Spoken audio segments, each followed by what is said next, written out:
is a very special guest, someone very established in the progressive YouTube community. Dun, dun, dun, dun. Yeah. The Soy Pill. What's up, dude? How are you? Hey, I don't know how I feel about that intro. Very established. I've been around for like years, but I just got here. I feel like I feel so honored, but thank you. It's well deserved, honestly. We've only been here for StatPat was familiar with your content before I was, so Right on. you know, we like the longer form, thoughtful stuff. StatPat did a video on Jimmy Dore that Mike Figueredo from the Humanist Report promoted a while back. Nice. And it's something about Jimmy Dore being dumb, right? I'm assuming. Oh, of yeah, course. not to take him seriously anymore. Yeah. Yeah, it was before he even he devolved even further, before he got into like a lot Anti-vax. more. Yeah, anti-vax, defending the Proud Boys, just full on MAGA essentially. Even before that shit, yeah. Well, cool. Yeah, thank you so much for having me. And I'm still surreally dealing with the fact and the concept of people like knowing who I am. It's very strange. I've yet to be like approached in real life, but the fact that like someone just told me, "Oh yeah, he's familiar with your content," is insane to me, because a few months ago that was me, my mom, and like a couple of my friends. So like I really appreciate that. You have quite a few followers. You have quite a few subscribers, though, aren't you? At like 50,000 or something. It was like 41 today, which is again, I'm still like adjusting to it. Like I am, and the fact that like I have more than 10 people watching right now is crazy to me. I really appreciate it. Like I'm like, oh, God bless every single one of these people. And I'm still trying to reply to every single comment, but I can't. I'm losing it. It's growing too fast, but that's a good thing and a bad thing. But yeah, I would. So a big portion of your following right now is from your recent Matt Walsh video. Matt Walsh is a racist. That doubled my subscriber count. So yeah, I like guess that was a good one. 700,000 views, and it's an excellent video. It's actually, I think it's actually like the first one I actually watched from you. But like the one before that, the getting to know how to talk to Trump supporters, yeah, fucking excellent. What I loved about that one is you bringing up that debate between Sargon of Akkad and Michael Brooks. Because I remember that too. I used to be a big Sargon fan way back in the day. I actually used to be a little center right, and then I realized, oh, Sargon's just a blabbering charlatan, idiot. Charlatan, doesn't know what the fuck he's talking about. And I love revisiting that debate because Michael Brooks just fucking stomps him like he's just like a little ember, you know. I found that an excellent inclusion. I love your your media references here and there. Your editing is great. I think you've got a really good formula for your videos so far. Thank you very much. I appreciate that. Yeah, I'm going to try to crank more out, and every day at my job now, I'm just 24/7 thinking about making more content, so I can feel the transition so much. Just everyone go subscribe to my Patreon, and you'll get so many more videos. When I started out, I just wanted to make stuff that would last, so that no matter when people watch it, it would be useful and relevant. And damn, was I right about conservatism. I didn't realize, we call it scapegoat politics now, but back in the day, just analyzing the intellectual concept of like fascism's favorite formula, thinking about how, you know, your life doesn't suck because you suck. Your life sucks because of those brown and black immigrants taking your job or whatever. Realizing that was the basis of all right-wing media. I did that video now 3.5-4 years ago or something. And it's like, man, was I right? And I called in one of my early videos too, I called the Democratic Party a party of losers. And I turned out to be right. This election, as much as I wanted Kamala to win, this election did wonders for my intellectual credibility. Yeah, it's like it's as bad as it gets. You're like a little vindicated. Well, you know what? This sucks, but hey, I was right. Like, that's my thing. I struggle with too. Is like, what good is being vindicated when there's just the world is falling apart? like 14, 15 new nightmares per day. It's like, oh my fucking god! Like, is it even worth it? You know? Yeah, no, totally. I do want to ask you actually, Deter. So I think you mentioned this before, but you're a former conservative. Or at one point you were conservative? So if you watch my first video or second video, I explain it. But basically, I come from a household defined by right-wing religion, right-wing military, and right-wing corporate America. Yeah. So I actually was born into, my parents weren't, but my dad was independently successful. and I was kind of born into the culture of the GOP ruling class. Yeah. And I didn't even realize it until I really got out of college. And I was like, wait a second. I grew up sailing with guys that worked for Reagan.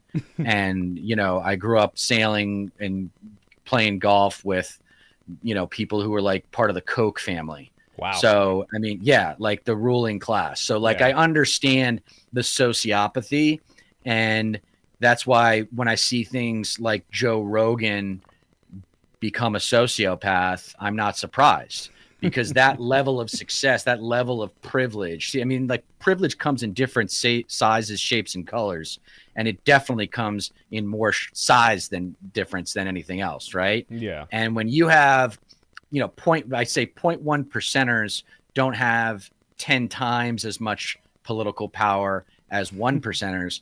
0.1 percenters have at least 100 times as much political power as a 1 percenter. Yeah. And the economics of political power is something that I think 90% of Americans are completely ignorant of. They have no idea where the political power in this nation resides. Yeah, I read a book on this because I saw there was kind of this reactionary narrative where for so long progressives were pushing this idea that money buys politics, you can buy politicians off, and then you kind of learn as you look into it, like there's never someone just handing like a bag full of money with a dollar sign on it to a politician and them changing the law, although I'm sure that does influence somehow behind the scenes. But you read this book, Dark Money, and you realize that these Koch families and these billionaires, it's not just about paying people to change their mind. It's more, I'm going to help get people elected that already agree with me by doing these like smaller campaigns. I donate millions and millions to their like grassroots little advertisements in these cities, and I prop them up. And as they escalate, now they're in a bigger position of power. Now it doesn't matter that I'm not giving them $1 million to say what I want. They're saying what I want because I want, like, I got them there, and now I can give them money. And it's kind of this like post hoc thing where I'm paying the people who I know will already support what I want them to support, and it's insane. Yeah, they do have an undue amount of influence. It really is like a self-reinforcing feedback loop, and it's just been like just an incestuous thing for years and years and years, decades at this point.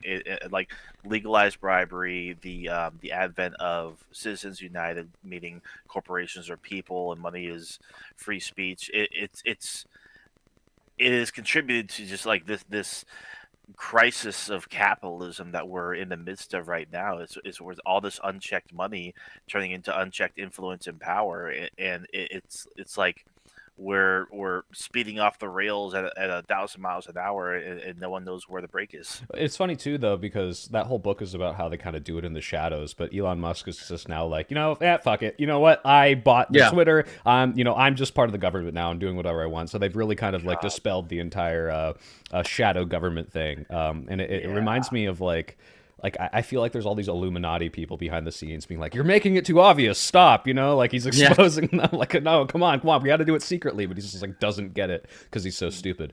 But right. I was gonna say, Deter, I was curious about the whole like former conservatism thing, because like I don't like to clock people like physiognomy or whatever the fuck, but like you have the conservative aesthetic, you got the hat, you got the beard, and in your videos you do like the suit, you're very stern and confident, and like liberals can be all of those things clearly if you're a liberal, progressive, whatever you want to call yourself, but you have the aesthetic of a conservative in the way that like the way they compose themselves. And I think that in the same way I promoted this other channel, Fireside Chats, he is a military personnel, and he has a Georgian I guess that's not the right word, but a southern accent, a Georgian southern accent, and he has that conservative aesthetic, and I think that's really, really helpful right now, even though it is very superficial. Like that's not what you're known for. Hey, aesthetics matter, man. It does matter. And in the same way, like I feel like me working out like helps my aesthetic, because they're like, well, he's not a little soy boy, like he's got some muscles, like he's big, like clearly he knows something, even though that shouldn't matter at all for my opinion. It does. It matters. And I think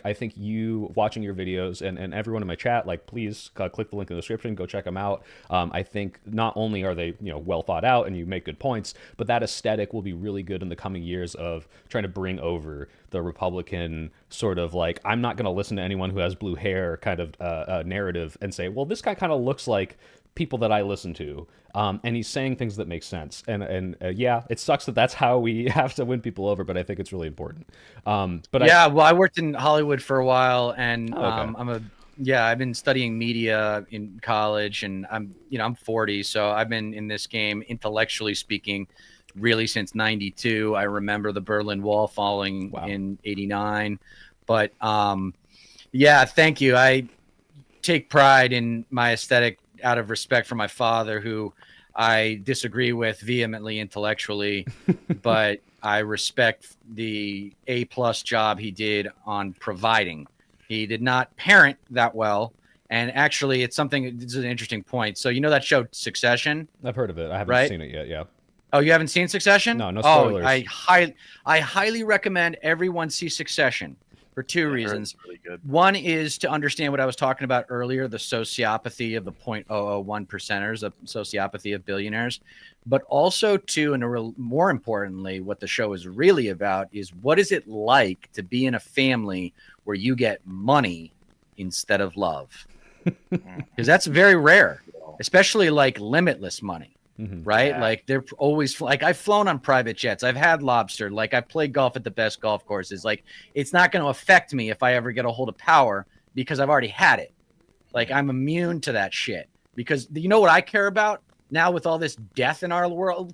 I care about what people are going to say about me when I'm gone. Yep. I care about my legacy. Yeah. I want people to say, hey, that white privileged motherfucker who could have gone out into the private sector and probably become a billionaire if he had just studied engineering in corporate America. I mean, I could have gone to Harvard Business School. It would have been so easy. I had a ridiculous job coming out of college.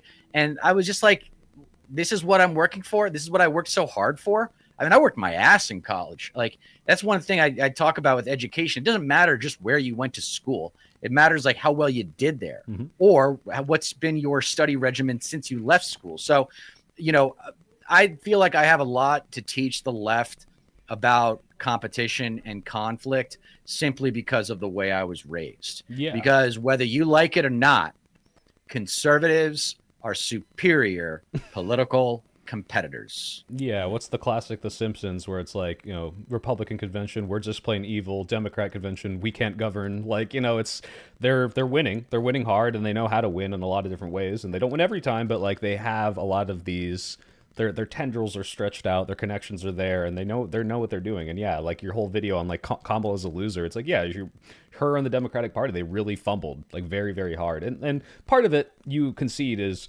you know, the country might not just be ready to accept a woman as a president. There's like a deep-rooted misogyny in this country, but that's absolutely not the only reason. And they made a lot of missteps. And Republicans are getting really good at just consolidating, getting behind their candidate, and smashing him through. Like, and it's working. Well, I forget the politician who said it, but there's a saying from a old school, you know, veteran politician that said, Democrats fall in love, Republicans fall in line. Yeah, literally. They show up, man. And, you know, you get into a larger conversations about voting rights and how it's much more of a pain in the ass to vote in an urban or suburban area, those kinds of variables. But only people who are really politically savvy know about those things. And I'm after definition of terms in kind of a, I don't want to say street way, but it is kind of street. Like, what does a loser really mean? Right? What does that really mean? Because I say in the video, I'm always reluctant to call somebody a loser because I've lost plenty in my life. Everybody has. But I learned from those losses so I could become a better competitor. The word winner is just another word for good competitor, right? Yeah. Like we've got to get into the details of our language so that we can reestablish a culture, so that we can establish for the first time ever a culture of progressive winning. For example, the symbol of the progressive political faction in this country is a peace dove. Nope. No more peace. No more peace doves. We're dark woke now. No, it's like, you know, we talk a little bit about, and I mentioned it on the Deter is Burning episode, where athletes use their anger to produce quality performance. They use their anger to hustle. And lefties, for a variety of reasons, do not deal well with their anger. Maybe they meditate, maybe they exercise, whatever. But for political purposes, they're always like, oh, let's get along. You know, I mean, talk about Kamala's campaign. The theme of her campaign following the convention was bipartisanship. Yeah. People don't want bipartisanship anymore. Yeah. I want the politics of dominance. I want to not just beat the enemy. I want to make them regret showing up for the fight. That's the way I approach competition. I talked about this with JJ McCullough, and it's so true what you're saying, because you look at like when we were polling the best during that campaign, and it wasn't when we got Dick Cheney up on and said, look, we're friends with Republicans, and it wasn't when we talked about how we're going to do the same thing that Trump was going to do, or like, hey, we'll do that too. It was when we were like, hey, look at these weird idiots, and they suck, and we hate them. And like, you can say that that's not built on a platform, because it's not that much. Like, you can attach policies to that rhetoric, but that's what worked. That was playing the Trump game. That's why he does so well, is because he's like, hey, I'm making you all feel good for shitting on the people you don't like. And they tried that for a week. It worked really well, and they said, let's never do that again. And then they kind of just petered out and lost. And I agree. Like, I don't like the idea of dominance in it almost evokes feelings of violence, and I don't want to go there, but there is something to be said about kind of dominating the conversation, humiliating your enemies. And while I don't advocate for that in like the one-on-one conversations where I'm trying to maybe like bring someone over to my side, which I do think is really important, when I'm on the debate stage with a Trump pundit or a someone defending what's happening right now, I absolutely want to make them look stupid. I absolutely want to grind them into the dust and say, like, nothing you say makes any sense. Look how dumb you are, and I'm going to humiliate you. Yeah, because people are watching, and especially Trump supporters, people on the right respond to the politics of humiliation. It's like, well, if my guy looks dumb, I don't want him to be my guy, so I have to be the better guy. Which, again, I regret that is how that works. It should not be. Yeah. I want to live in a world where the nerdiest egghead, most boring person ever, goes up and is just like, well, this is how the economy works. And then everyone's like, well, he's better. Doesn't matter. But unfortunately, calling people nicknames and exposing how dumb they are, we have to do it better than the Trump crowd is doing it, not just by being more charismatic, but also by using actual facts and stories to back up our narratives. Because if we just start making stuff up, it's going to be a race to the bottom, crabs in a bucket sort of situation. So I would add to that the use of creativity as well, and for example, and specificity. Those are the two words that come to mind with how to improve messaging: is creativity and specificity. For example, addition by subtraction is a concept that I think people are becoming more aware of. There's that saying in business, if you want to get a deal done, get the lawyers out of the room. Well, in politics, if you want to get a good deal done that actually makes a big difference in Americans' lives, you got to get two types of people out of the room: the Confederate flag-waving, Bible-beating gun nuts, also known as MAGA, and then the heartless 1%ers. You get those people out of the room. Everybody else, the solutions will not be perfect, but they will be a hell of a lot better than they would be otherwise. So do you not think that people like to point out like a George Soros is like, okay, he's this billionaire and he funds progressive politics. Would you say kick that guy out of the room even though he is funding the causes that you believe in? Because I wouldn't want that person to be gone. I think that's a useful asset. If you had a personality like me that was not intimidated by privilege on that level, then yes. But they are there to serve the public and serve the cause. This is not about their grandchildren saying, oh, my grandfather was the godfather of the modern day Democratic Party. No, bullshit. And by the way, your money probably does a lot more for the party on a state level.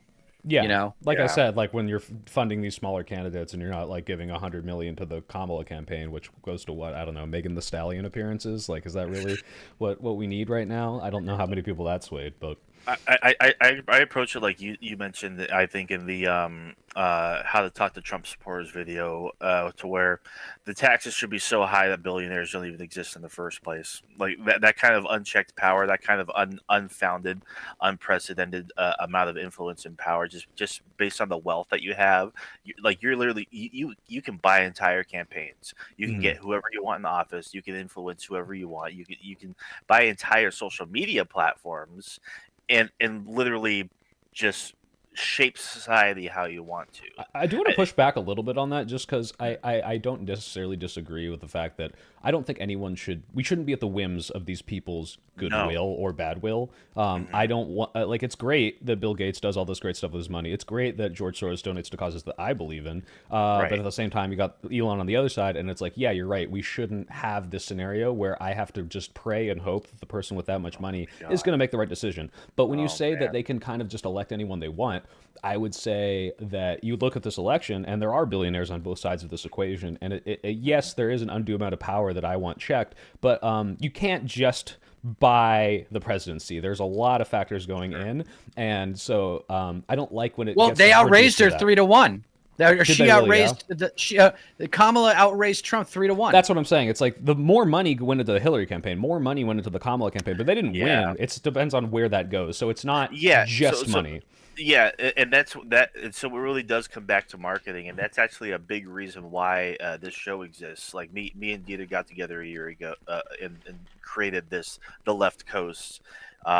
Still working on an opening title, and eventually a theme. Yeah, we need theme music. We really do need theme music. I've got something in the works, and I think I might get like an actual like voice actor involved and whatnot. But we do need to actually like create a logo and all that. I digress. I do voice acting. If you want to, yeah, me too. Commission me, yeah, so. I do voiceover work as well. Hell yeah. So a big thing about this show, a big theme of it is marketing. It's amplifying our message or messages from not only like a progressive standpoint, but in the way that actually resonates with as many people as possible, like the lowest common denominator, like as like whether it's Democratic blue dog liberals or working class MAGA, because ultimately like the it is between the working class and the ultra rich, the super powerful, the ones that control all the strings of power, and there's more of us than we are them, and all those tropes. Yeah, so there's defining terms. There's three legs to the stool of American politics. There's policy, which we all love. Lefties love. The progressives are the most politically savvy people in the United States because we know policy. And then there's politics, which is what the elected officials actually do. And then there's political marketing, which is the salesmanship of the policy by the elected officials. And like if you had that in a pie chart, unfortunately, I feel like that last one is like more than half the biggest. Of it. Yeah. Which is crazy because it's like I have the policy that's like give everyone, healthcare and puppies have birthday parties every day, and then the other guy has like let's torture dogs on a regular basis. But I said it in a really fun way, so I win. Like it feels like I'm going crazy. Looks matter, like we were talking about earlier. Looks matter, aesthetics matter. What someone's wearing matters, like, and the demand, if you're not a straight white man, is really high to be perfect. Oh yeah, it reminds me of a meme I saw years and years ago. It's between like this typical college like communist radical just like screaming and just freaking the fuck out on one side, and then it's just Hitler in the other corner, just looking as calm and reasonable and like just as possible. And this communist is like, you want to kill so many people, you want to gas the Jews, you want to do all these normal things, and the Hitler's just responding like, I forget exactly what he said. Yeah, like, essentially calmly, that calm demeanor. Yeah. Like it's he never had a drink in his life. He never had a drink in his life, and he was a vegetarian. Like there's the three leaders. Well, he did do a lot of meth and shook around a lot, so he wasn't exactly the most. Yeah, he was on a lot of drugs. He was on a lot of drugs at the end. Yeah, one of their keys to their success was the Adderall. Going through the forest and that. So we actually watched a clip. I think on our stream earlier this week of a TikTok of this guy.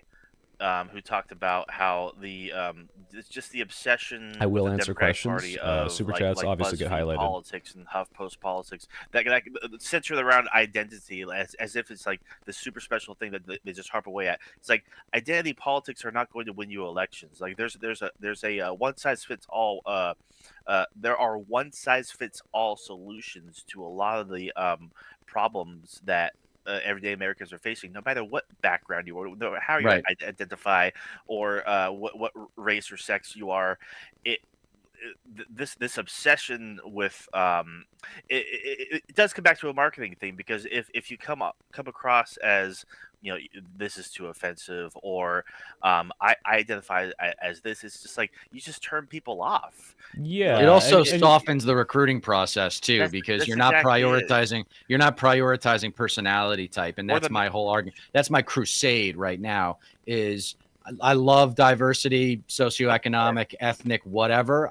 We will get diversity naturally, except yeah, I want it's- one thing from all the next generation of political figures. I want them to be competitors first. Now, AOC is a good example of someone who I don't think was a like naturally competitive person, but she's becoming a really great competitor. And she, you know, we've talked about her. She's made some mistakes in the past, but I mean, she's a start.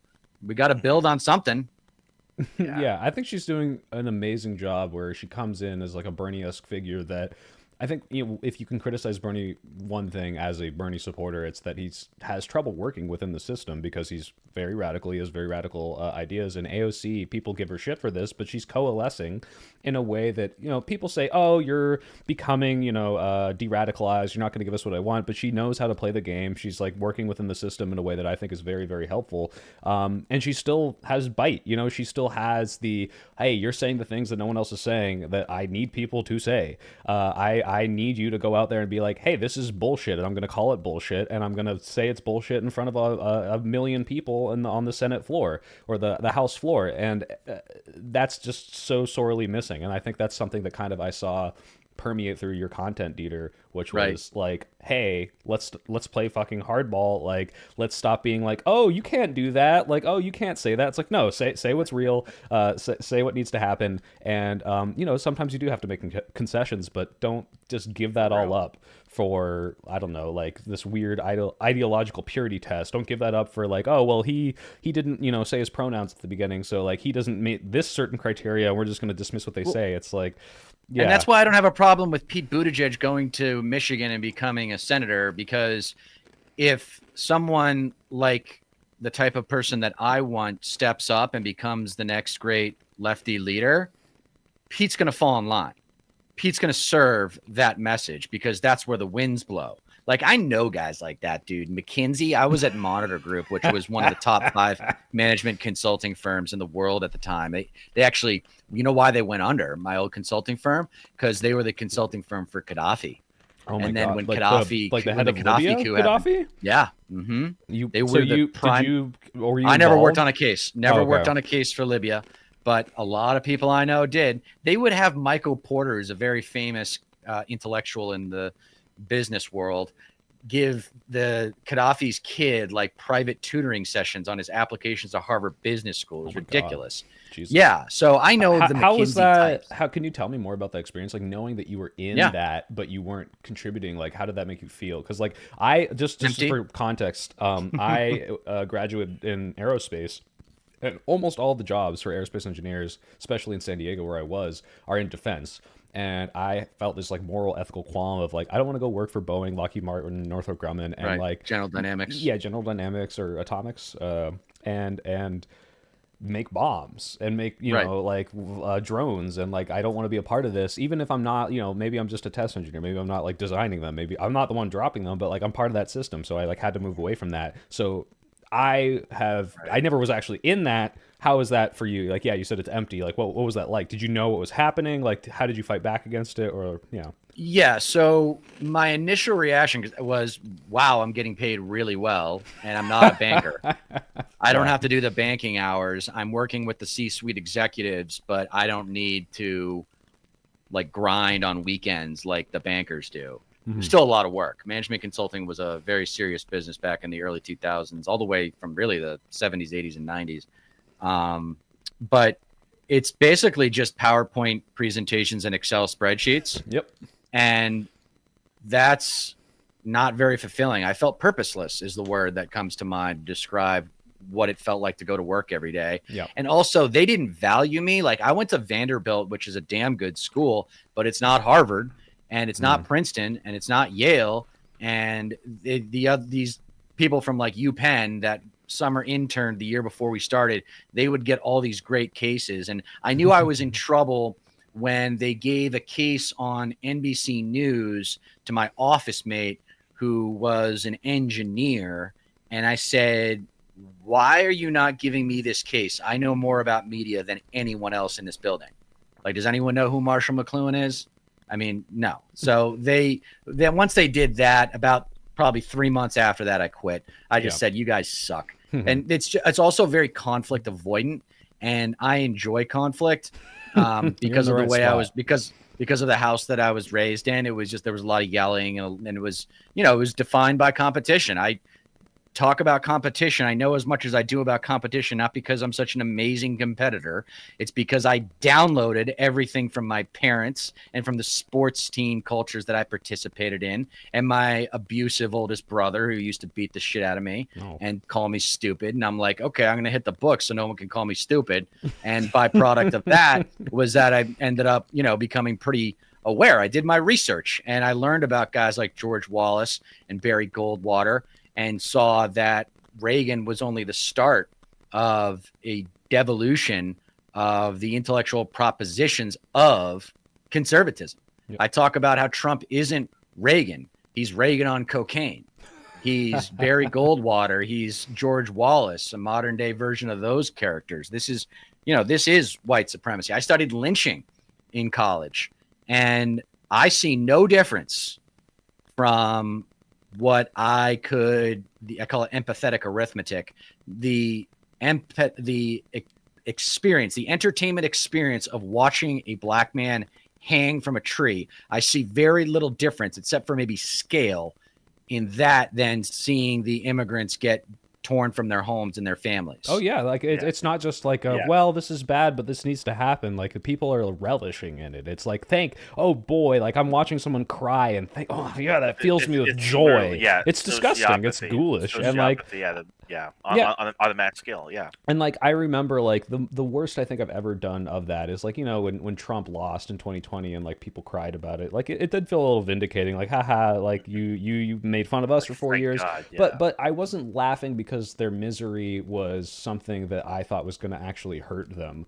I was like laughing because like, oh haha, like but honestly I think your life will be marginally improved or not marginally but like significantly improved by the policies that are going to be passed. COVID was happening, so maybe that didn't pan out as good as everyone wanted it to, but they're not laughing because of like a little haha humiliation. It's your life is demonstrably worse. You're getting ejected from a country. Like it's like literally not just Schadenfreude. It is.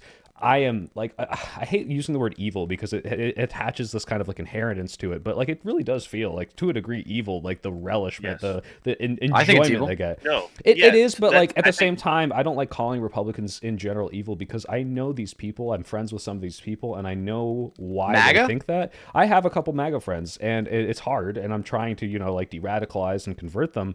But the way that I see it happening is like this deep a bubble of misinformation, this lack of empathy because of lack of connection. And I've seen these people change their mind by connecting with the people that they see hurt. But because they're so disconnected from it, it's not this like I'm hurting someone. It's this is the bad and I'm getting the bad out. And it's like really as simple as that for them. It really is like it really is like these people are stuck in an information silo. Like a grain silo, if you get caught in one of those, you're sinking, and it's like almost impossible to get out. Yeah, and like quicksand, the more you move, the more you sink, right? Yeah, that's really, it would describe a lot of these people who get like go down these rabbit holes, and it's hard to get them out because like they're just so entangled in this fractal wrongness, these layers of misinformation. And I would separate them too, like because there are people that like they know. like especially the pundits, like the Matt Walshes, like those sorts of people. Like, oh, you do have full context for this. You fully understand what is happening. You fully understand the consequences. You've seen how bad this is for people, and you still support it. You're pretty evil. Like, you're actually just a bad person. Versus like it really is the same people that get swept up in that, and it's like, well, in their eyes, every single one of these people getting deported is this violent, awful murderer, and I just want violent, awful murderers out. And it's like, I'm just happy that's happening. Like, isn't that good? Yeah, they're misled. Yeah, they're supporting things that are causing significant harm to people that I care about. But at the same time, it's like, I know that when I can show them the error of their ways, it might be a little naive because it doesn't always work. Don't get me wrong, but like, you really can pull these people out of it by showing. And like, I know so many people who, as long as they're not boomers, you have a chance. If they're boomers, they're gone. For those people, you just kind of have to wait out the clock because they're a little dug in, but. But even then, I mean, my dad, I guess, is a boomer. He might be watching this right now. Hi, Dad, I love you.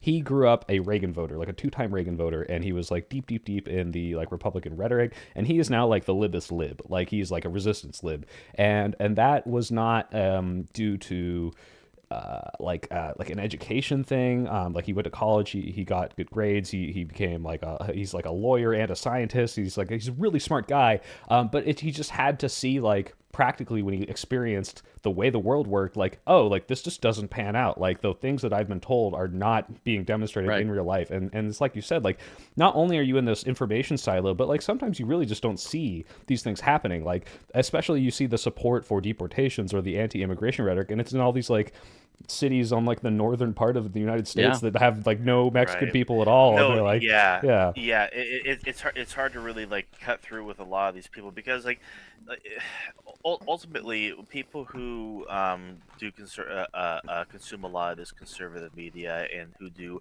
end up voting Republican, they don't even, a lot of the time they don't even want to bother seeing the other perspective. And like a big thing is like us on the left, like regardless of who you are, like we still want you to have good education, we still want you to have health care. It's like the Bernie Sanders campaign, it's like, you know, you may disagree with us, but like we still want to provide for you, we still want to like give you all this we want to elevate everyone. It's not like a partisan game. Yeah, like the U.S. should be catching up to all these other countries that have provided for their citizens in terms of healthcare and economic benefits and whatnot. Like my favorite, one of our favorite chatters, who's in my chat right now, Megan, a good friend of mine.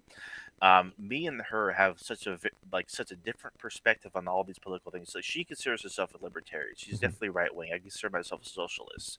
But even though we have like just major disagreements and we don't see eye to eye on a lot of like things politically related, when we clash, because we talk all the time, when we disagree, it doesn't come from a place of hatred or spite or negativity. And I think that is abundant, especially in these more far right wing circles. You see it all the time on Twitter. You see it in MAGA circles. It really is a lot of like sociopathy, like we talked about Matt Walsh and like his ilk. So there is definitely room to reach a lot of these people and actually like come to a middle ground, because me and Megan ultimately end up on a lot of things, especially in terms of end goals, but like how we get to those end goals may differ. Speaking of which, she because we were talking earlier about purity testing for Democrats and liberals in general. She says anti-purity tests leftism, that would be a big challenge to face, and I don't disagree at all. That's why my messaging is oriented not so much towards policy, because the policies should just be Bernie 2.0. It should just be an improvement on what Bernie's platform was. So, for example, it's not Medicare for all anymore. It's Medicare for all or something better, because I got news for you. Doctors aren't a huge fan of Medicare, not all of them. So I'm advocating more for a change in the way that we approach political competition. I mean, and the easiest way to change the culture of an institution is to change its leadership. So I'm trying to rally people in the next in the midterms and the election after that in 28 and all the elections after that. I want progressive competitors to be trying to primary DNC neoliberal incrementalists, and because 80% of the country wants transformational change. So the but whole it's hard to get them to all be on the same page of what that change looks like, because you see remember Medicare for all about poll, right? Oh, sorry, go ahead. Yeah, 65%. It was at 70%. Now it's at like 65%. But it also depends on how they ask the question, and like if you ask it a different way, the support time how to drop. So it's like, first of all, not everyone knows what that entails, and even Bernie, I would say, is pretty radical. I mean, he's more radical than a lot of European countries, and this is something I don't agree with him on. He wants to abolish private healthcare, and I don't necessarily agree with that. I think private healthcare can be a good option. I like, obviously, a public option. I like having everyone guaranteed that backstop that they can always go to the hospital. But at least when I lived in Germany and I experienced this, people who want to opt out of that and not pay the taxes and go pay extra for better care for private stuff, I think that's fine, as long as that doesn't undermine the public option.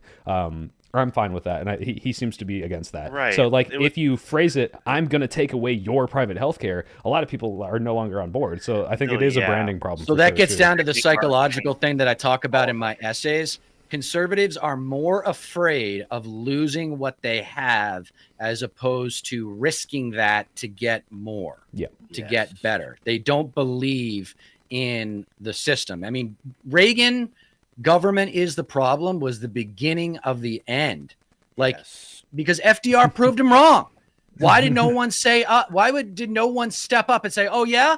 How about that guy who got elected 4 times to the presidency and completely transformed this nation into a modern society? Our military, our infrastructure, our social services, everything got better. Well, to be fair, I think Jimmy Carter, I'm not like a historian, I think Jimmy Carter would have aligned a lot with FDR policies, and he did get elected once, but people just kind of hated it, and that might have been a rhetoric thing, because he was like he's seen a little weak, but like, well, he also got hijacked by that hostage crisis. Yes, Don't forget. That's true. That's what kind medium, of sank him. That's a Marshall McLuhan medium is the message moment, because the media fed off of that crisis. Yeah. And it made that softy. I mean, let's be serious. Like Jimmy Carter, right? I asked this to StatPad. This is a branding exercise. Is Jimmy Carter the candidate, or is Jimmy Carter the guy who works for the candidate? Like Hillary Clinton. Is Hillary Clinton the candidate? Really, be really honest with yourself. Yeah. Is she the candidate, or is she working for the candidate? Yeah. She's working for the candidate. She's not a real candidate. So you're saying that in the way that like the people Marketing. are like kind of casting. Going through her, like the Wall Street people, the big business people. So okay, that's the way you look at it. No, so I'm asking if that's what you're saying. I'm not sure. So intellectual. So this is intellectual versus emotional. Intellectual, yes, that's absolutely true for people who do their homework. But I'm talking about a casting decision. Just the ethos of the person. Does that person, the way they communicate with you, does that give you hope that they will finally deliver? Okay, because so you're just saying charismatically, rhetorically, do they even match up like with what people want? And the answer, I guess, with Hillary is obviously no. Yeah, like that. No. So they just found her. And that's the reputation of the Democratic Party, is Democrats don't deliver. Obama was the shining example of over-promising and under-delivering. His attitude towards why he didn't go for universal health care, because he kind of wanted to when he had all that political capital when he first came into office, was the country's not ready for it. Yeah, you know what a competitor does in that situation? He makes the country ready for it. Yeah. Well, he might not have wanted it, to be fair. I mean, he did do Obamacare, which was a step in the right direction for sure. But Lieberman castrated it. We got it castrated. And it's funny too, because it was a kind of a mimicking of the Mitt Romney plan, which was a Republican idea. Romney care from Massachusetts. From the Heritage Foundation. Well, which really does prove that. I mean, you look at like the comparison between support for Obamacare versus support for Affordable Care Act, and how many more people will start supporting it once you don't call it Obama. It really is just a vibes based naming thing. I want to float this idea. So one of my chatters said this, not just now, but recently, and it's stupid, but it's so funny. He said we should rename clean energy to white power to get the right wingers on board. And I think that's so funny because I unironically think it might work for some people, but it's obviously... White power, clean, righteous, ordained by God. No, white power. Yeah. Oh my God. I scrapped a video on this, but there really are just so many things of like, if we just call them something else, like people will be totally on board with them. And you look at that, like, unfortunately, there is that kind of horseshoe theory overlap between Bernie voters and Trump voters because of the populist horseshoe stuff. But like, the things that Trump is promising, and it sucks because Trump's not being genuine, and he's just kind of like, people just project what they want to hear from him. But what he says sounds very similar to what a Bernie says, where it's like, I want everyone to have health care. I want to lift up the average American. And then, he gets in office and those policies don't pan out. But that messaging is working. That's what people hear. The workers hear that, and they're like, oh, he's going to fight for me. Oh, he's not putting tax on tips. That's great. Even though that's going to make like almost no difference to most people, they hear that that's great. Oh, he's going to lower prices for me. Oh, he's going to do this. And it's like, okay, well, here's the guy who's saying that, and he's also going to do it, like a Bernie Sanders type person. But it's clear that messaging works. That's resonating, and populism is on the rise. And as much as I don't like brain rot populism, we do need that. We need that hard hitting repetition. And Bernie's the king of this. How many times? 99, 1%, 99. Like, yeah, he said 100 million times. And that's the billionaires. Yeah, it's grained into our heads. Who the fuck? Name one thing Martin O'Malley ever said. I don't fucking know. Name it. No, repetition's important. Name Hillary Clinton's that's what slogan. branding. That's what branding is repetition and reputation. That's what branding is. It's the repeated thoughts that come to mind when someone looks at something, hears something, or otherwise consumes it intellectually. And then it becomes emotional. So can you then, just to refocus this, can you tell me what your goal is, like with your channel? Like what I'm trying to do is like, obviously I'm just making stuff I find entertaining in some part, but like, after seeing what's been happening in the past 4 weeks, I've been very, very motivated to make more stuff, pushing back on that. Like, I do try to have that rhetoric of like, hey, I'm a little more reasonable, I'm not going crazy, and I'm trying to pull you back onto the left side of things. But I still am feeling a little lost on how to politically actually help. I can donate to a charity, I could donate to a campaign, maybe I'll go door knock during an election. What is your like concrete like goal forward with your content, and maybe how you're planning on changing local politics, bigger politics? So my theory is that it's not the ideas that it's the problem, it's the people. And we need new people in the DNC. I do still have hope. There's a lot of doomerism on the left about the DNC. I get it, but they haven't met me yet, and they haven't seen what an aggressive progressive is capable of. I think because I like that sounds like a wrestler nickname, the aggressive progressive. It's actually Jimmy Dore had a show on TYT called that. But I don't like it as much, otherwise I would have used it. I originally called my second episode the aggressive progressive, but then once I found that out, I changed it. Right. Fuck them. A new type of lefty leader. I don't care what you look like, but I do care what you sound like. You better sound like a competitor. You better be pissed off. The value proposition emotionally, in terms of the theatricality of politics, is not so different from Jesus, where Jesus says, give me your sin and I'll take it on so you don't have to carry it. The politicians of the next generation of lefty leaders should say, give me your anger. Give me your rage. It's okay. Anger is a completely natural response to unfairness, injustice, inequality, just getting fucked over by the system. Completely natural. It's what you do with it. Is it going to eat away at you if you just let it sit there? Or are you going to go work out and then make a couple phone calls for a candidate, or go to a DSA meeting? You know what I mean? And establishing these networks and relationships with people that have shared empathetic worldviews. We're not going to agree on everything with policy. And by the way, I think Bernie might feel that way about private insurance because of pharmaceuticals, because of prescriptions. Because if you didn't have private health insurance, then they wouldn't cover the really expensive new drugs, the brand name new drugs or whatever.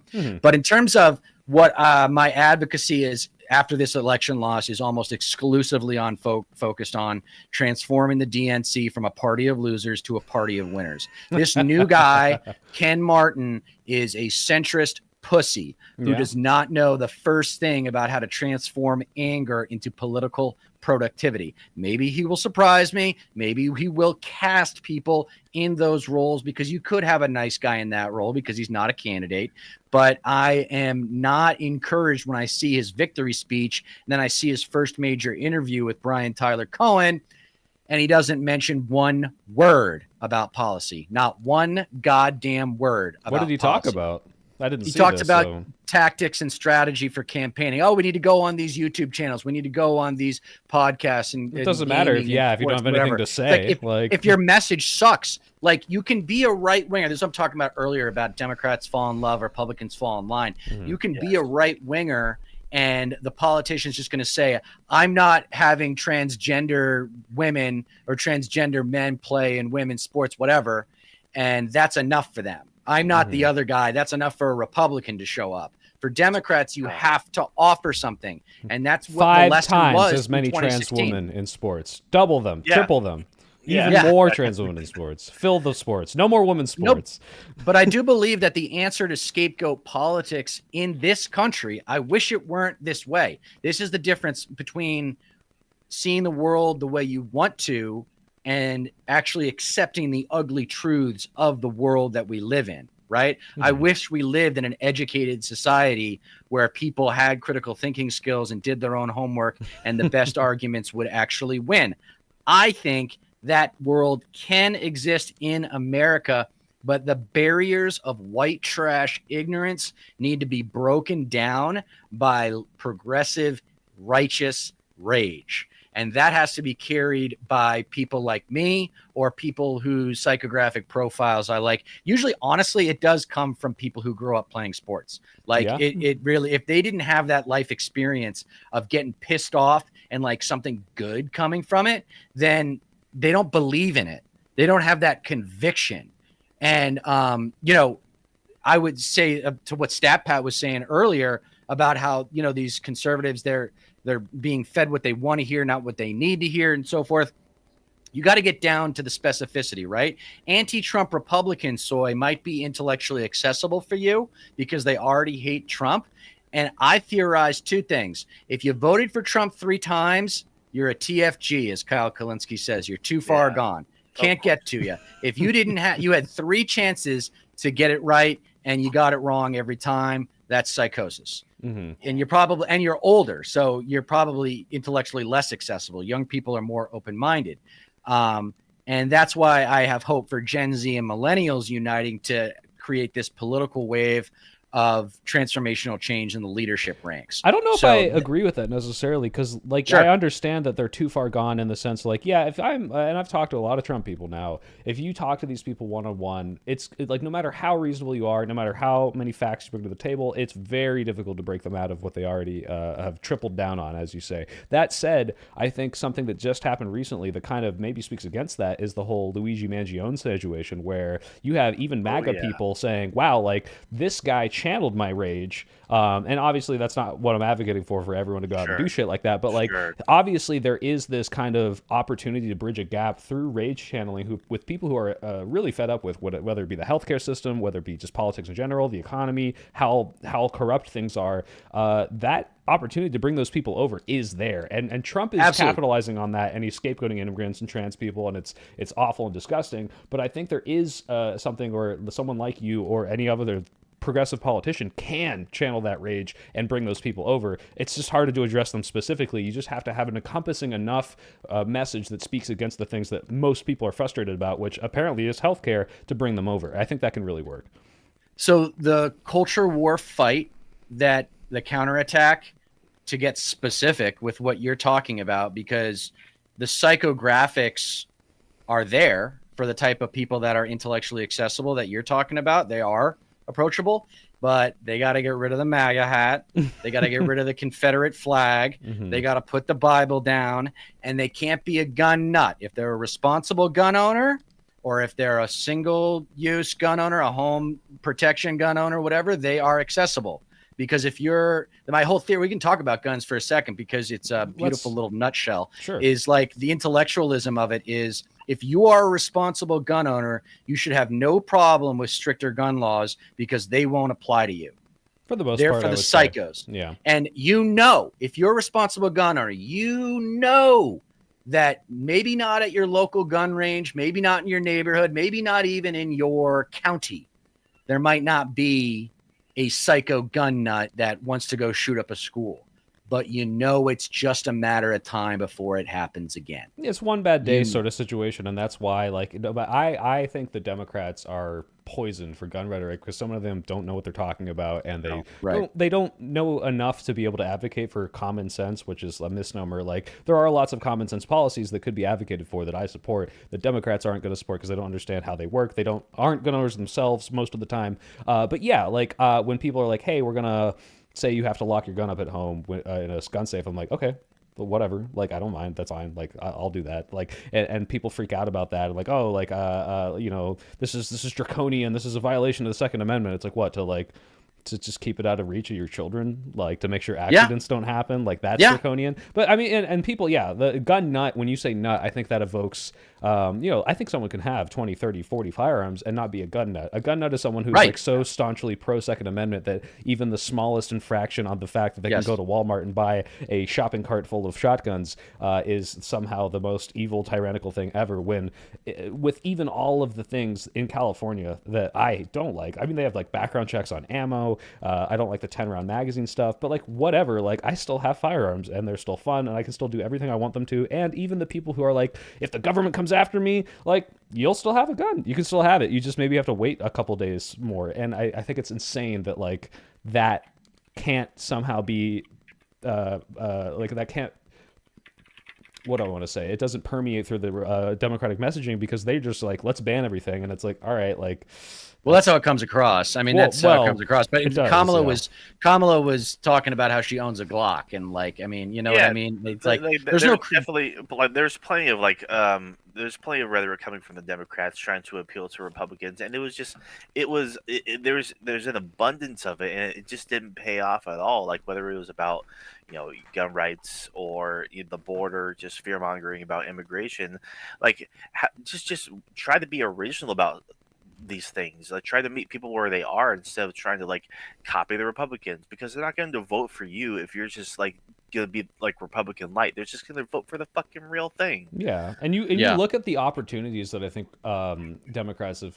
It's hard for me to say they squandered them because Republicans stonewall so much. But a Sandy Hook happens, a Uvalde happens, and like everyone watches the footage from these, and it's like, this is unacceptable. This should never happen. How do we stop this? And the Democrat is like, ban every AR-15, and it's like, okay, well then they just get a different kind of firearm, or then they do it some other way. Like in my head, I'm like, there's no real difference between the way that gun functions and any other gun that you could do the same thing with functions. That's not a message that resonates with anyone but people who don't know anything about firearms. So all the people that you could win over from the Republican side who are really mad at what's happening, they're mad at the police response, they're mad that like this person was able to get a gun, they're not going to come over because it's like, well, you don't know what you're talking about. And I think that is them kind of fumbling. That said, even though they try to pass better background checks, Republicans are just gonna be like, no, nothing is okay, we're going to stop it. Like the fact that you even tried to suggest anything after all these 12-year-olds got shot, you're an evil person, you're trying to take away my guns. So it's not their fault, but I think there's a lot of missed opportunity there for sure. Especially, I got a creative solution to the gun problem that I can't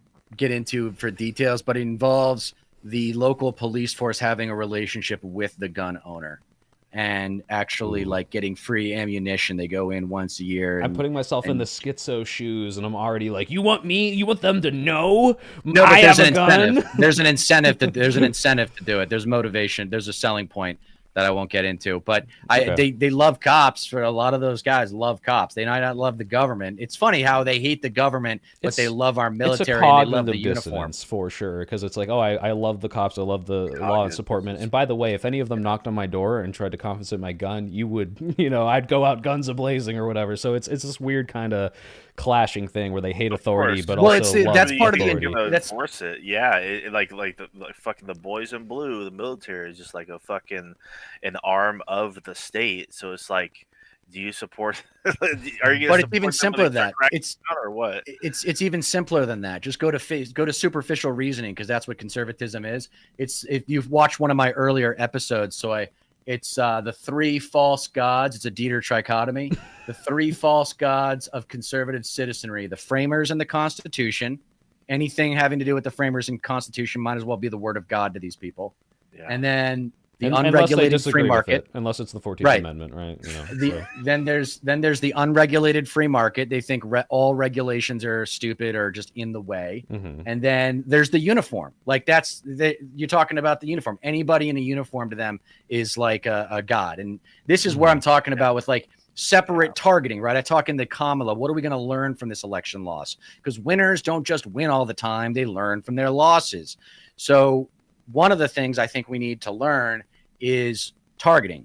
Who do we actually go after? And I think anybody that is willing to get rid of the MAGA paraphernalia, doesn't think that the Confederate flag is an American symbol because it's an anti-American symbol, Literally, yeah. Doesn't take all of their existential information out of the New Testament or the Bible in general. They can actually express their views in secular language.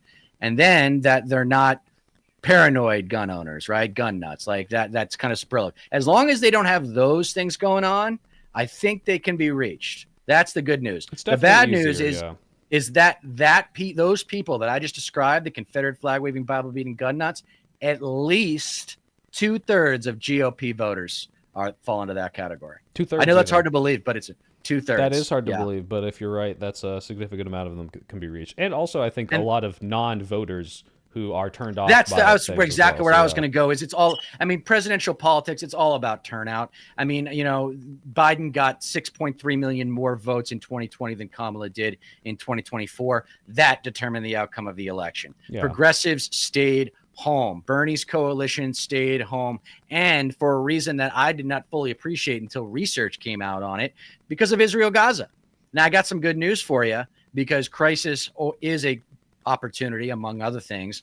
But I believe that the younger generation in Gen Z, they are so tech oriented. I won't say tech savvy, because I think it does manipulate them, but I'm not a psychologist, so I don't want to speculate.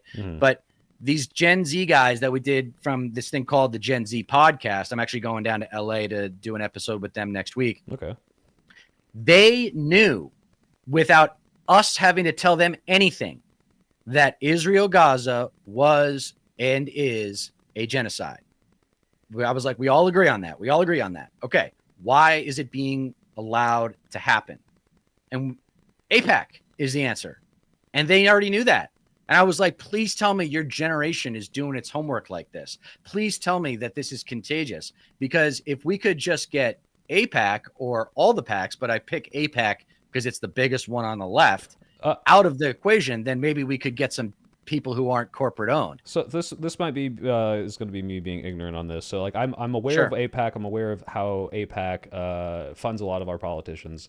Yes. But again, this is one of those, like, does AIPAC change their votes to not do something, or does AIPAC support the people that support what AIPAC wants, which is a good relationship with Israel? This is something like I can't like hard disagree with you, because I really don't understand this. But well, if you go to Open Secrets, so if you go to Open Secrets and just scroll through AIPAC contributions to Democratic Party politicians, you're going to see like 1.5 million, 1.7 million for Jeffries. You're going to see a similar number for Chuck Schumer. You're going to see enormous amounts of money. AIPAC is so powerful. They're the second largest PAC behind the NRA. They're so powerful that they have at least one, usually two, individual people who have full-time jobs just taking care of a congressman or senator. What do you mean? That's all they do. Like they're like liaison. Yeah. Do you need anything? Yeah. Oh yeah. Yeah. Do you need anything? Do you? What do you need? What can I do for you? Can I? Your kids need a favor. Was it like Lindsey Graham or someone like that said like, oh yeah, everybody has an AIPAC guy. Right. They have a babysitter, and so their agenda is to preserve Israel first. That's their first priority. Nothing wrong with that. Fine. Okay. Israel has a right to exist. No problem with that.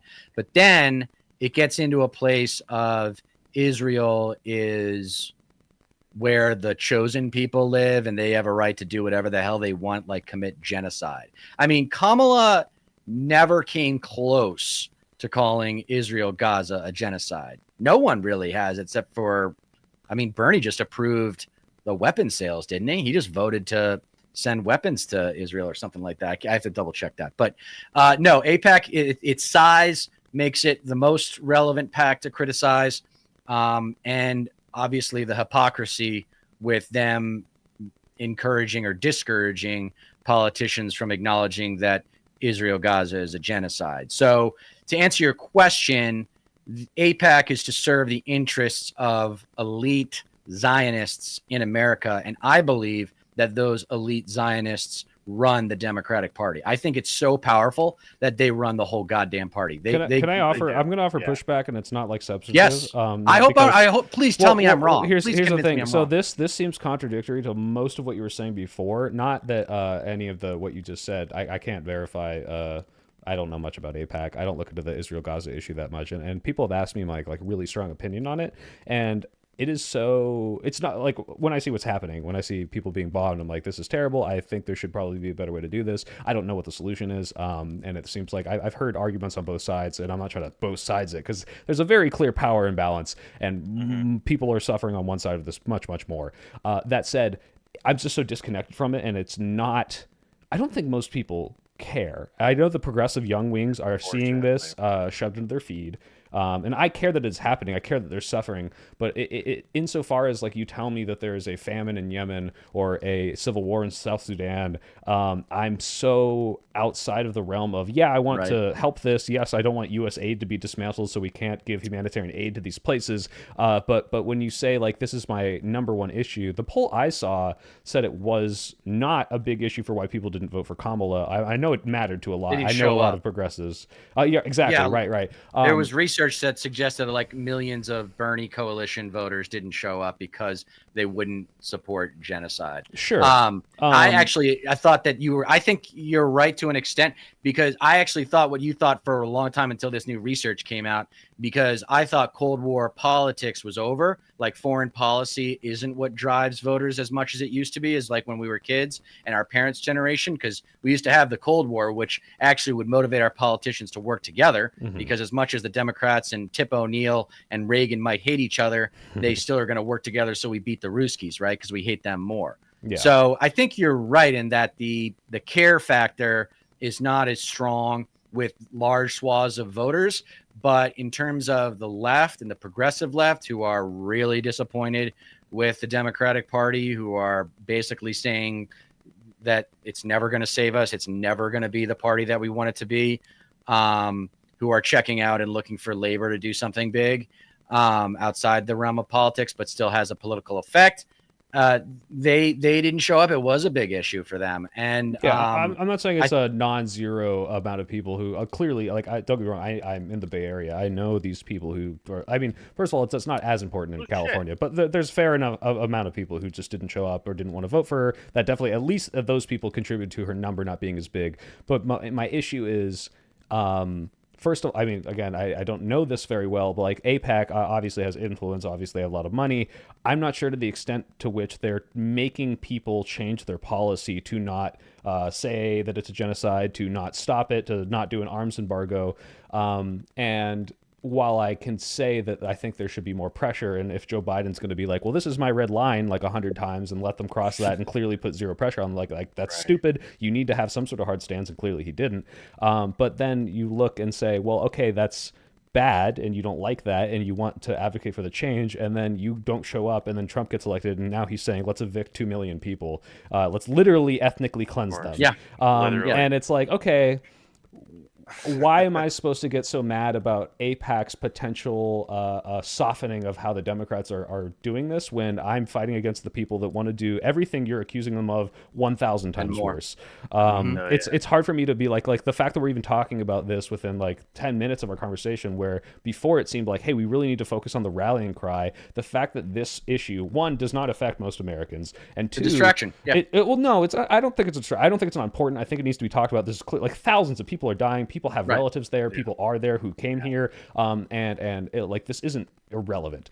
But I think this is something that like doesn't unite people because like I said, like I'm not a centrist, I am a progressive person. But when I hear this, like I should do more reading. I've read a few books on it, and like I still don't fully understand like what should be done. I don't know prescriptively what needs to happen. Yeah, that's a good question. I don't either. I admit I don't know either. The two-state solution doesn't sound like it's going to work. Here's like, an easy thing for me to say. I think we should stop bombing innocent people, and that's a very that's almost like a cop out, because it's like, okay, but what do you want to do, right? So like, okay, say your neighboring country comes and they steal a bunch of hostages and they kill a bunch of people, and it's like, okay, do you retaliate? How do you retaliate? What's the best way to do that? I have no clue, and that doesn't mean that I'm okay with how they've done that. I think it's actually probably pretty disgusting how many people have died. It reminds me of all the collateral damage from the Iraq War, but already the fact that you can obfuscate that one way or the other, and there are good arguments on both sides of like, well, here's how we do this, and here's what would happen if we tried it this way, and like you can get into the nitty gritty versus like, hey, people are dying because they don't have healthcare over here. I don't think that's the message that's going to unite people, and I think going after AIPAC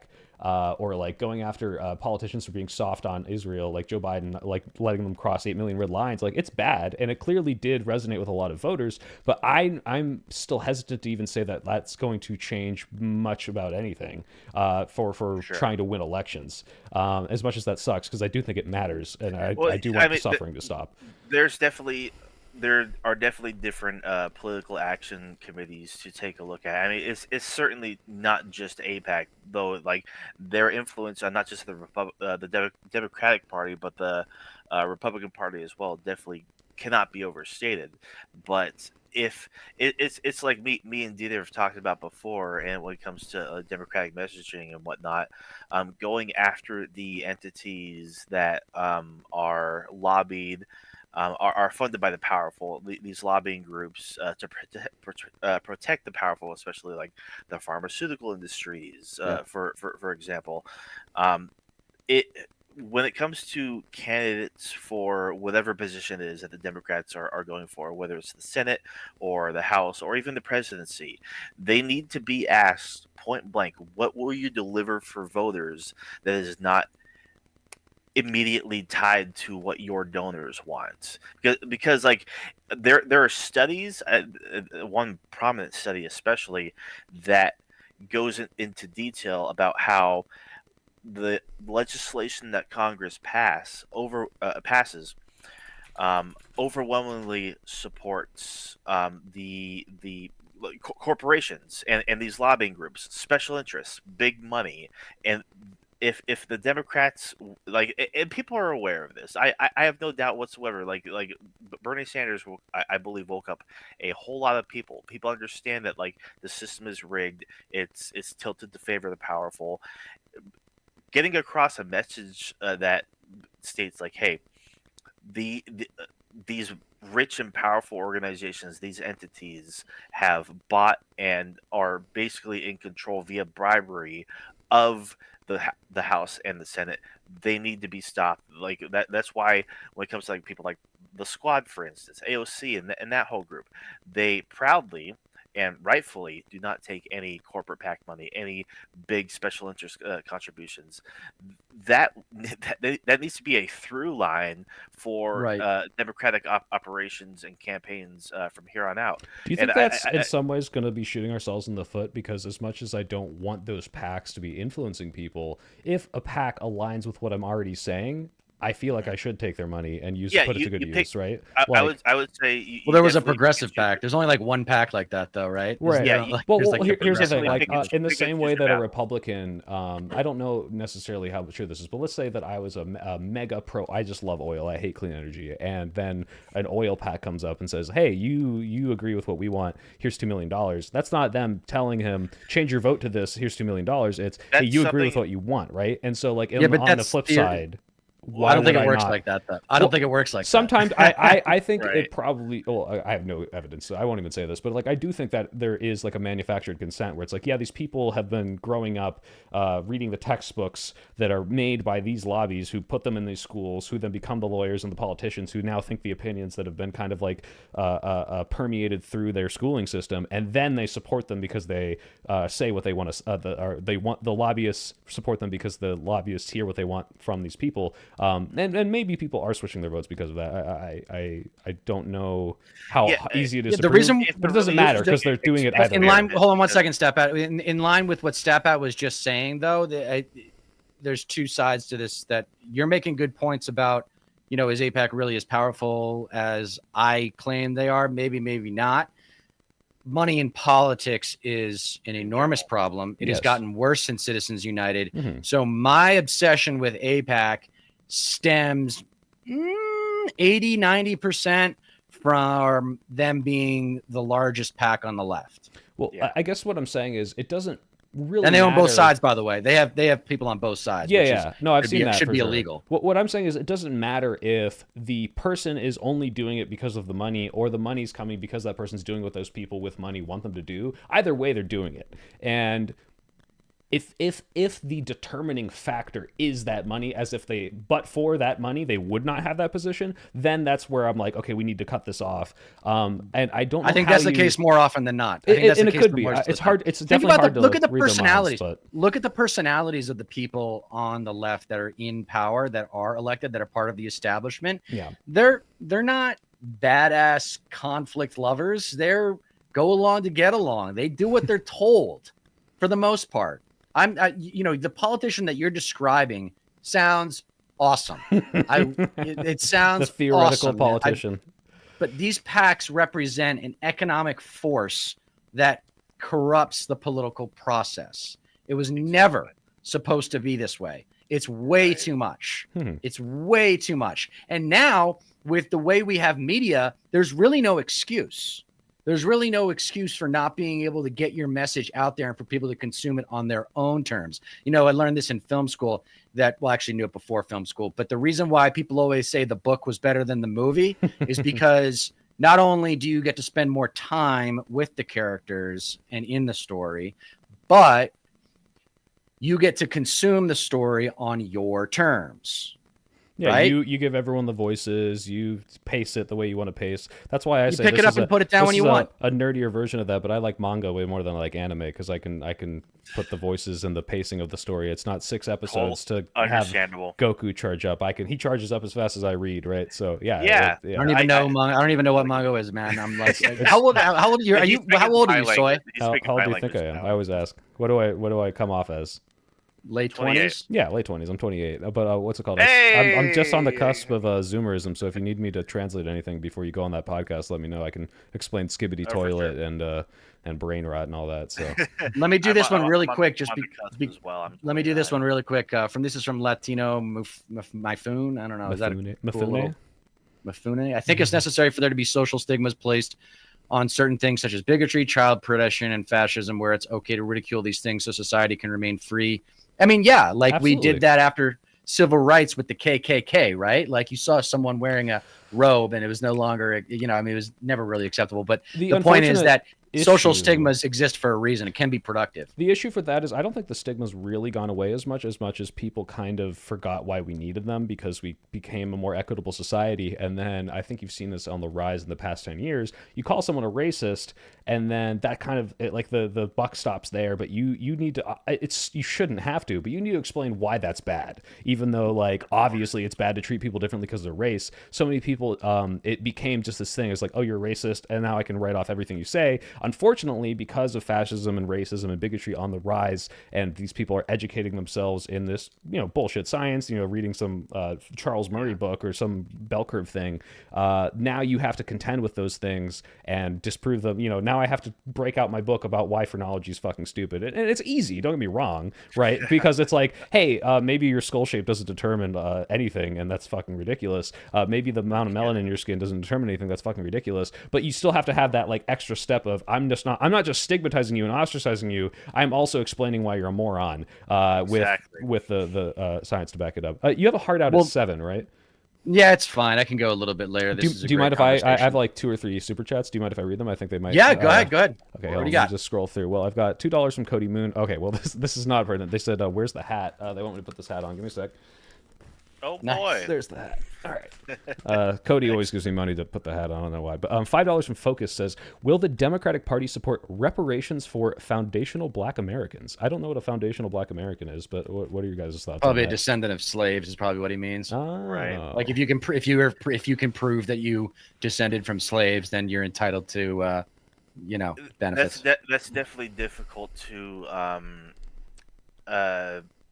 navigate, I suppose you can say, because I think we should just get affirmative action back, and that's a start, right? And then maybe we can work on reparations after that. But I think as much as it sucks, it's just not very popular, and I think there's very good cases for reparations. Unfortunately, I don't think a lot of people are on board because they see it as unfair, even though you know what is unfair? 400 years of oppression and slavery. But regardless, if we do programs like social programs, welfares, things that uplift people in poverty, I think even though that's not a direct direct reparation to the people that were directly affected. These, I guess, FBA is the acronym. Those things are going to help more people. They're going to be more popular, and it's going to help society in a way that reparations might not be addressing specifically. And I think, yeah, you just kind of have to cast a wider net if you want to get more people on board, unfortunately, even if it might be a good idea. But that's just my take on it. I'm also not educated on how you would do reparations. So maybe there's a yeah, neither am I. I'm embarrassed to say that neither am I. And I just think you're 3 steps ahead with reparations. You got to get affirmative action back at least. And then you got to de-racist the police system, the criminal justice system. Yeah. It's like one thing that I learned genders thing, right? It's like there might be a good argument for gender spectrum and how there might be, maybe there's infinite genders, but so many people that's so esoteric to them, you got to get them on board with like, hey, a person might have dysphoria and might want to present differently. Like you got to start there, and then you can do this other stuff later. But the one thing we could make a little bit of progress on just on this subject, I learned this in social psychology, so it does come from an academic setting, but this was proven through research in the field of psychology at least 20 years ago when I learned it. We're all at least a little bit racist. We all are at least a little bit sexist. Yeah, we're all at everyone's least got a little some biases, bit homophobic. But the problem is, what do you do with that, I grew up being taught that like homosexuality is a sin, right? And it's against God's will, and there's something wrong with you. Like you're like an alcoholic if you're gay. You just there's something wrong in the chemicals in your brain. See, that's the argument. And as much as I hate it, I hate when people are like, oh, all the homophobes are closeted homosexuals. But when you say it's like this tempting sin, it's like, what do you mean? Like, are you saying what do you mean it's tempting? Temptation, like what do you mean it's like alcohol? What do you mean it's like drugs? Like it sounds like you do actually have some closeted notions. But everyone's got a little bit of something. But the problem is, and I talked about this in my video, where like these DEI leaders will be like, everyone is complicit in white supremacy, and it's like, what you mean by that is what you're saying, like everyone's got like some racist tendencies, the bias is shifted against black people or against minorities in this country, white people are favored, white people have beauty standards, like that's what you mean by white supremacy. But 99% of people hear that and they're like, what do you mean I'm complicit in what the KKK or the Nazis do? Now you're guilting me. Now you're guilting me. Like this workshop sucks, I hate it. And that's definitely a branding thing, as on topic of what we were talking about. It's like you can't sell it to people like that. You have to be like, hey, like I mean, even with the academic like background, you have to still explain to them like things that aren't really intuitive. Like, hey, you might not really be thinking about this, but like I could show you like a implicit bias test, and like you realize like you're kind of favoring people that look a certain way when you're not even thinking about it. But like even that's hard to explain. So it's very hard to get people to recognize that for sure. So I see. But I call it racial blind spots. Like it's something that education is the conflict of ignorance, right? You're coming out of ignorance through education. It's not indoctrination. Right. It's education. Exactly. And I learned that in school, where it's like, okay, like you can explain to me the concept of redlining, and that's such an easy one to be like, look, no one's doing this today, really, or legally at least. But it used to be legal to put people in these parts of the city and to say, you're the poor neighborhood now. And like obviously now people who are poor 20 years ago, 30 years ago, 40 years ago are not going to suddenly just become upper class. And like that's such an easy like concept to explain to people and see like, hey, wait a minute, like maybe society is a little biased against these people, even though it's not as obvious now. Like 50 years ago is not that long ago. These people are still alive. Like this created a underclass of people in certain areas. This created over policing. Like it's very easy to show someone that in a school setting or just by reading a book. And unfortunately, it's not taught enough. But you're right. It is education, and so much of it needs to be education. Big time. And I think like broad strokes of applying certain policies, etc., can go a long way. Megan here in chat says, "I agree. Programs have to address poverty instead of race for broad support." Yeah, because a lot of it really does stem from poverty. Like a lot of these issues, and then like, but conservatives weaponize that and like think, oh, poverty means black, poverty means minorities, and That's Dead. why, No, you're poor. You're poor because you're yeah. lazy. That's what they right, say. yeah. That's why I think Democrats need to just flip that on its head. It's like, no, like this shouldn't be a racial thing at all. Like it shouldn't be the main focus. And like I totally agree with, because when you're centered around like identity and like you're making that the sole focus, you're going to lose a lot of people. It's like, well, poverty affects everybody. Everybody is susceptible to this. Yeah. Like Like you're a not lot of wrong people to in this say country, that a minority population might be more affected or might disproportionately face that, but you can still help them. And just, it's weird to say not talk about it, but like just don't make that the focus, and suddenly sure, like, more people are on board. Broadly speaking, like if you like communicate to people like, hey, like most people in this country really are like 2 or 3 missed paychecks away from becoming homeless. That's a Bernie one for sure. Yeah, that resonates. Yeah, and I did just want to say, I know we have a lot of people watching right now, and we really appreciate it. Make sure you're subscribed to Stateless Patriot as well as Deter McBizness. It means a whole lot, honestly. Like we really want. Can you put your link in Disc or somewhere, maybe even in my chat, so I can copy that and put it in the description, because I have Dieter's in there for sure. There's one more super chat while you do that, from Focus, $10. Thank you so much. It says, this was back when we were talking about Israel, because I was saying it's not as important to most people. He said it does affect most Americans because all of our tax dollars are going over there. We are paying for a genocide instead of uplifting our communities. I would say that, yeah, we're funding it. Yeah, it matters that our tax dollars are going there. It is a very small amount compared to the amount of money we spend on Social Security, Medicare, our own military. And it's not as our own military. Like, it's not a zero-sum game, and I really don't like the narrative of, oh, why are we funding all this stuff? Why is all this U.S. aid going to all this stuff? And it's like, first of all, it increases our hegemonic power, it increases our interest, it gives us allies, and they give us stuff back. And maybe it's obviously going to be imbalanced. Like, we are the biggest one, we have the most money, but we get stuff out of this, and it's for America's interest. Like, we don't just do it for no reason. And yeah, you can be upset that your tax dollars are going to it, and that's something that if you don't like it, you can advocate against for it. But the idea that it's like, well, why should we fund Ukraine when our veterans are dying? It's like, well, we can do both of those things. Right. We can do both. We literally had a budget that made sense. Yeah. Exactly. So this was what we were saying a minute ago. When workers want their due, the media calls it laziness. When the rich are lazy, we call them socialites. Yeah. Well, I really like the narrative that people say. I don't know if this is kind of like demonizing welfare, but saying like, oh, it's welfare for the rich. It's tax cuts for the rich, or it's or like when people kind of like flip the Republican script around on the people that are. Well, they say, what is it? It's privatized profits, socialized losses. Mm-hmm. Yeah, which I think that's already too complicated for the average American, unfortunately, even though it's very spot on. I think that's unfortunately, most people don't even know what like privatization means, unfortunately. So it's like, so when the rich are losers, they're not really losers because the government takes care of them, something like that. Yeah, we can work on it. But there you go. We just stumbled onto a marketing issue. Yes. Right? Like, what's the actual communication? What's the zinger? What's the zinger? Yeah. Speaking of bad marketing, I don't know if you guys watched my conversation with JJ McCall on Monday, probably not, but we talked about something which I have now named piss politics,